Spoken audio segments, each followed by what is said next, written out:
তো ওরা স্কুলে চলে গেছে, ওদের স্কুলে পাঠিয়ে দিয়ে আমি একটু বাজারে গেছিলাম। বাজার থেকে মাংস নিয়ে আসলাম, আর মাছটা আমি বাড়ি থেকে জোরকে দিয়ে গেছে, বাড়িতে যে আসে।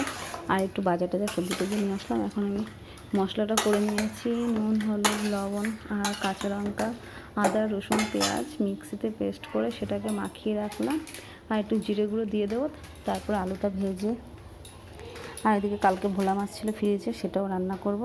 আলুটা ভাজা বসিয়ে দিচ্ছি।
এই শাড়িটা অনেক বছর হয়ে গেছে, এটা আমার বিয়ের প্রথম বছরের পুজোর শাড়ি।